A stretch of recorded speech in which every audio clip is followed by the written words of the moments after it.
하나님의 무조건적인 은혜와 그리고 주권적인 구원에 의한 이스라엘의 회복을 주로 다루고 있는 에스겔서 34장에서 37장까지의 말씀 중에 오늘 본문은 죽음과 분열에서 부활과 연합으로의 회복을 선포하고 있습니다. 1절로부터 14절까지 말씀을 보면 마른 뼈들의 환상을 통한 이스라엘의 회복의 약속을 이야기하고 있으며 15절로 28절까지는 두 막대기 상징을 통한 이스라엘의 통일과 회복을 예언하는 말씀을 우리에게 들려주고 있습니다. 패망하여서 바벨론 포로 생활을 하고 있는 이 이스라엘 백성들의 이 상황, 이들의 상황은 실로 이 마른 뼈와 같았고, 그리고 무덤 속에 시체와 같았던 그런 상황이었습니다. 그래서 아무런 희망도 없었고, 그리고 회복에 대한 소망조차 전혀 가질 수 없었던 그러한 암울한 상황에 처해 있었던 것이 바로 이스라엘의 상황이었습니다. 그런데 오늘 이 본문의 말씀은 그런 그들을 향해서 이 회복의 메시지를 선포하는 모습을 보여주고 있습니다. 이렇게 회복을 선포하고 있는 이 본문의 말씀이 우리에게 시사하는 바가 무엇입니까?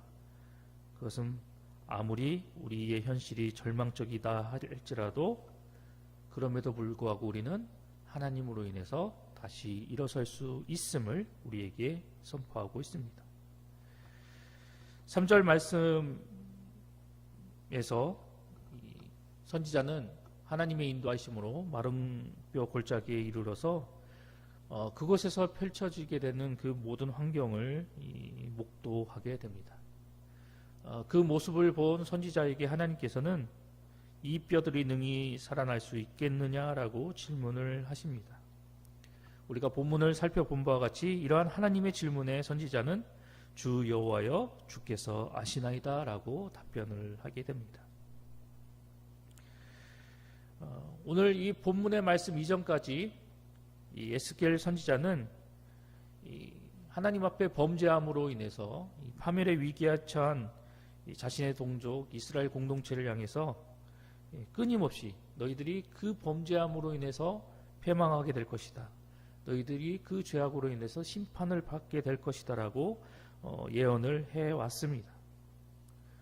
그러한 상황 가운데서 자신에게 주어진 그런 사명을 감당해왔던 선지자에게 오늘 하나님께서 이러한 환상을 보여주셨는데 지금까지 자신이 해왔던 그 일들과 오늘 하나님께서 보여주신 그 환상이 함께 오버랩이 되면서 그에게 다가온 그 상황은 선지자로 하여금 과연 어떠한 생각을 가지게 만들었을까?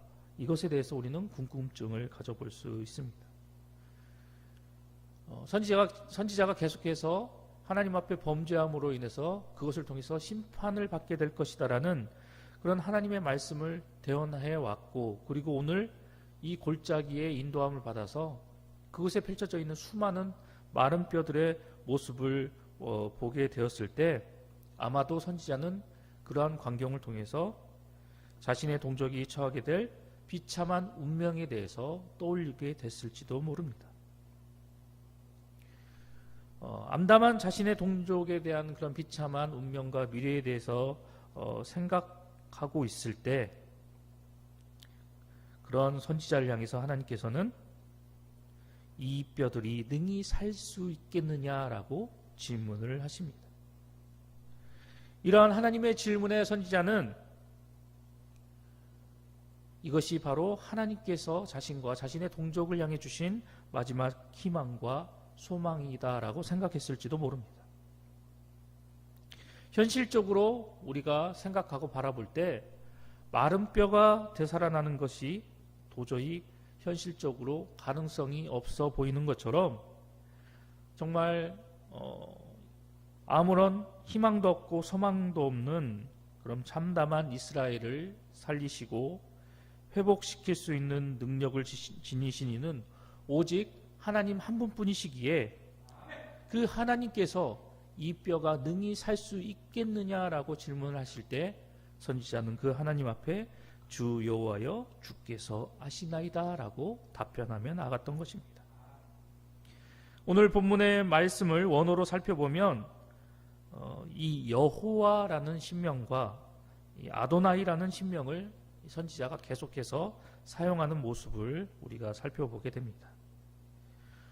이를 통해서 선지자는 약속을 신실히 지켜나가시는 그 하나님의 면모를 바로 이 하나님이 가지고 계시는 그 신명을 통해서 우리에게 강조하고 있습니다.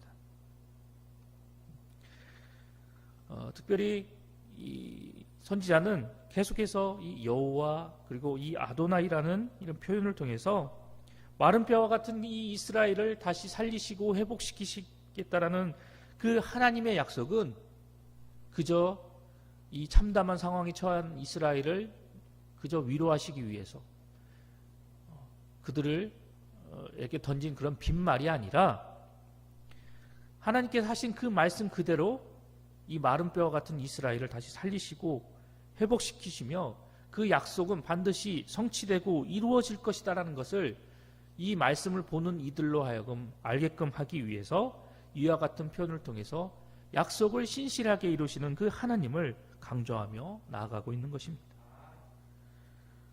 뿐만 아니라 그 약속을 이루시는 하나님, 그 신실하신 하나님께서 마른 뼈와 같은 자신의 동족들을 다시 살려주시고 온전한 구원의 길로 이끌어 나가 주시기를 간절히 소망하는 그 선지자의 마음을 함께 담아 우리에게 이야기하고 있는 것입니다.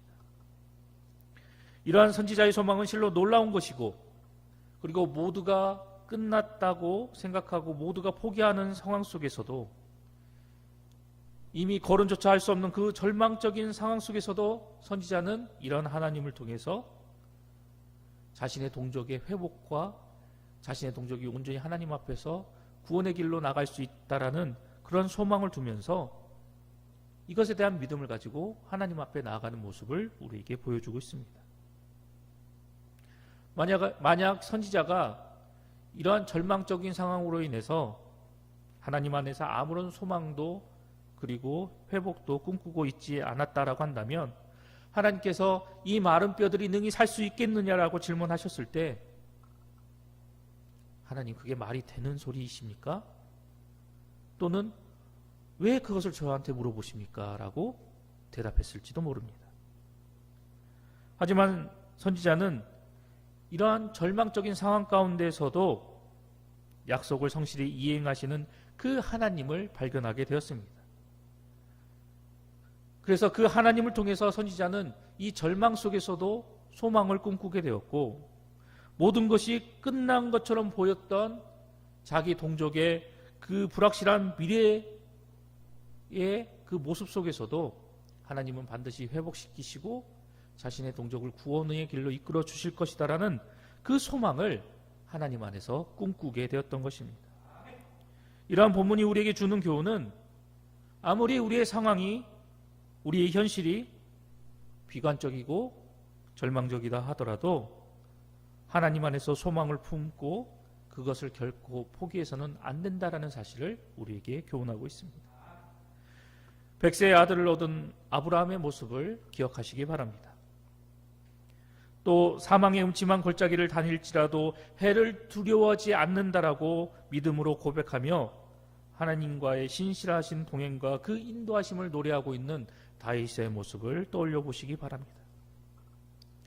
또한 엄청난 박해와 그리고 고난 속에서도 다시 살리시고 회복시키시는 그 하나님 안에서 구원의 소망을 선포하고 있는 사도 바울의 모습을 생각해 보시기 바랍니다.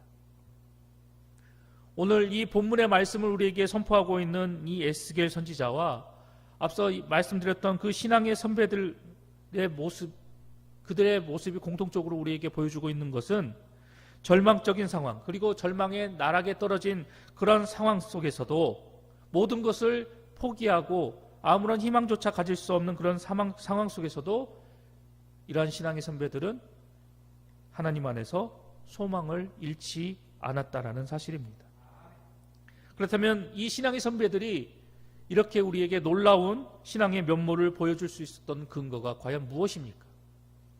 그것은 바로 하나님의 신실하심과 그분의 선하심을 그들이 온전히 믿었기 때문입니다. 오늘날 이 시대를 살아나가는 우리 모두에게도 이러한 믿음의 법칙은 동일하게 적용되고 있습니다.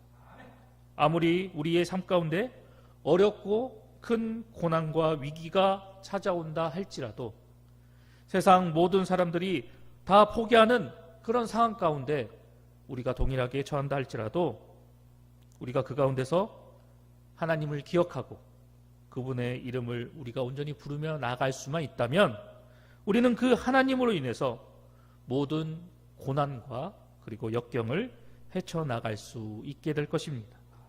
오늘도 우리에게 주신 이 말씀을 기억하면서 참 소망과 그리고 구원이 되시는 그 하나님을 통해서 다시 한번 소망을 꿈꾸고 내일의 밝은 미래를 우리가 희망하면서 그 하나님과 함께 동행하는 삶을 살아가는 저와 여러분 모두가 되시기를 간절히 소망합니다. 계속해서 오늘 본문의 말씀을 살펴보면 이제 유다와 이스라엘을 상징하는 이 두 막대기 행위를 통해서 이스라엘의 통일과 회복을 이야기하는 모습을 살펴보게 됩니다.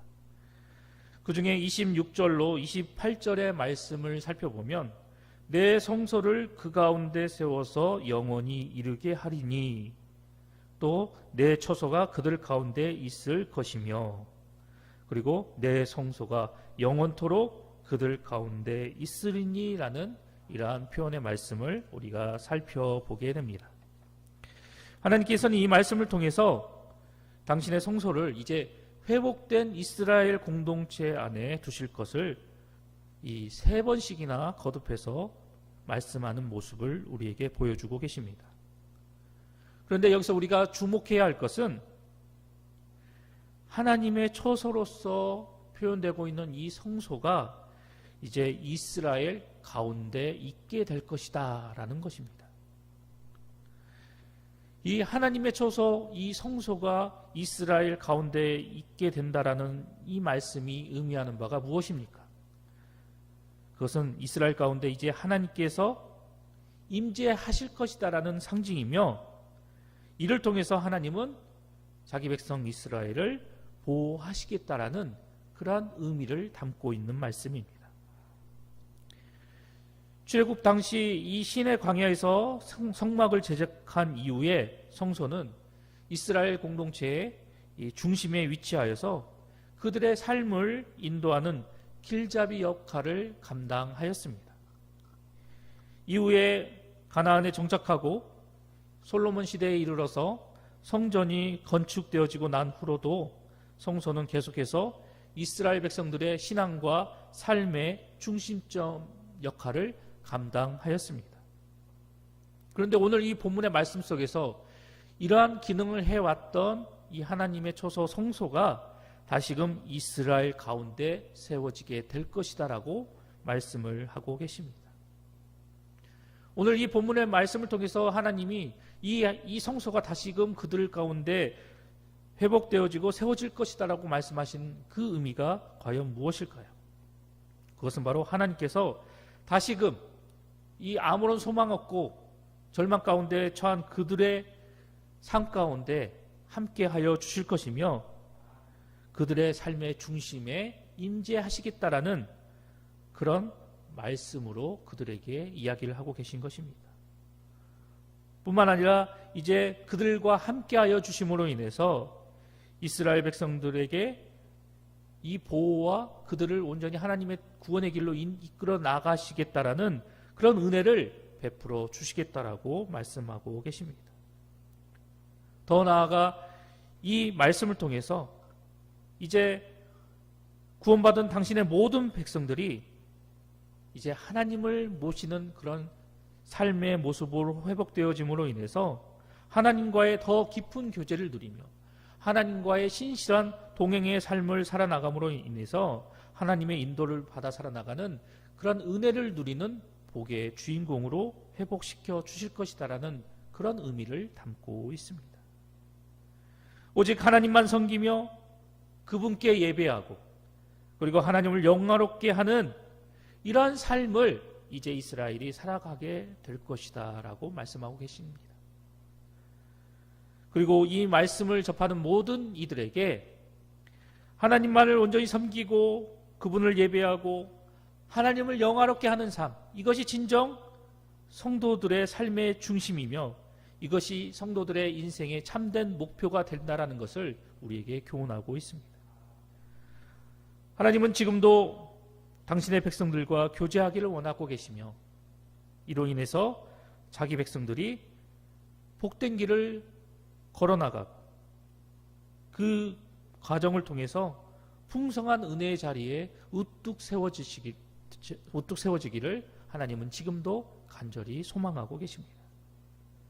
삶으로 드려지는 그 하나님을 향한 진솔한 그런 예배의 모습을 통해서 하나님은 자기 백성들과 날마다 만나시기를 원하고 계시고 그리고 이러한 삶을 통해서 하나님을 예배하고 하나님을 영화롭게 하고 그분에게 영광을 돌리며 나아가는 이런 백성들의 삶의 모습을 통해서 하나님은 끊임없이 경배받기를 원하고 계십니다.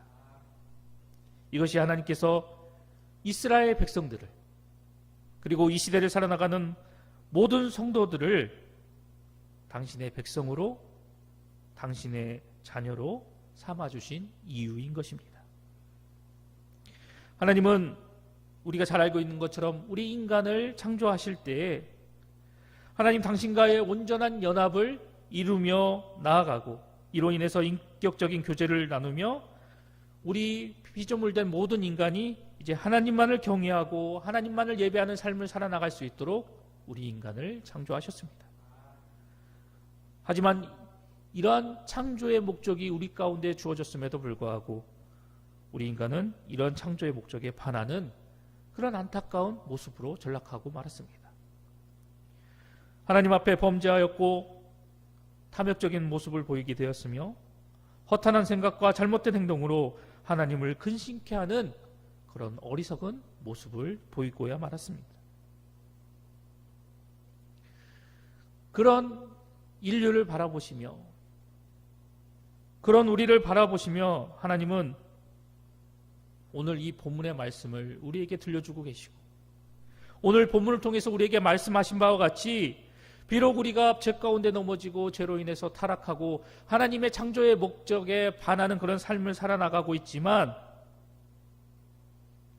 하나님의 형상을 따라 지음받은 우리 모두가 이제 원래 창조의 목적에 따라 하나님을 찬양하고 하나님을 경배하며 다시금 하나님과의 회복된 그런 관계와 모습으로 하나님 앞에 나오기를 하나님은 지금도 원하고 계심을 우리에게 말씀하고 계십니다.